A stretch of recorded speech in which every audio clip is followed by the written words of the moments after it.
we've had so many fun times there already with Andertons. I think we've done 4 videos with them now. Yeah. And one of the ones that people always bring up to me is the Tube Screamer episode. And if you guys haven't seen that, it's we basically took as many vintage Tube Screamers as we could find. We ended up taking about 40 to 50 there.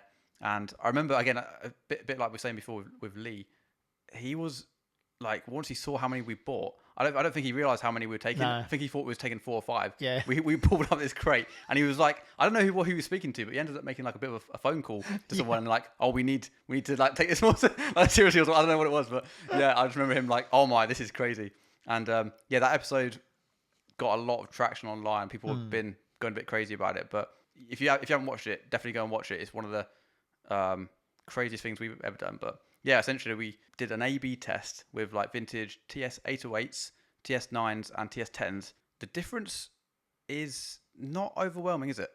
I think because it's very quick to just say, oh, they all sound the same. But Lee is a master at being able to dial in different pedals to sound the same to compare. So I think what we actually found out was you can buy any Tube Screamer and you can get it to sound like any other one.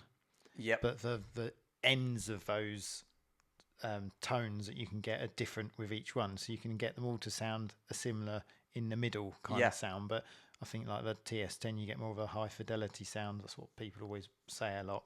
Yeah.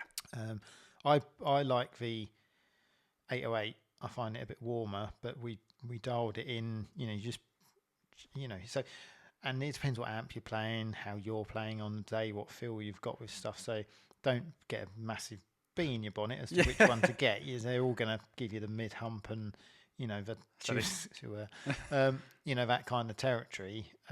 But they all have their applications. But it was funny that we were just like, oh, sound the same. Yeah. Well, by the way, I don't know if people realize how much pressure there is to even just click pedals on and off on Andertons if you're not playing, just to try and get it in the right time. Honestly, you can't actually see what you're doing because, obviously the viewers watching will see the top-down camera, so they're like, oh, just switch them. But when you're like that, you can't really tell what's going on, and there's so many lights that the red LEDs on the pedals are pretty much... Especially on Tube Screamers, because they're non-existent, aren't they, as we found out. Exactly, yes. Yeah, so you got to use your ears a bit as well, and it was, and a bit like Sasha Ivantic was saying, it's the pressure of being on something like Andertons, because a lot of people commented on how nervous I looked, actually, on the comments, and I was like, when you're sat in the seat, it's a different experience. It's like you've got Lee next to you, you've got Pete, and again, they make you feel very comfortable, but because you've watched that show since you've been a lot younger, to sit there, the pressure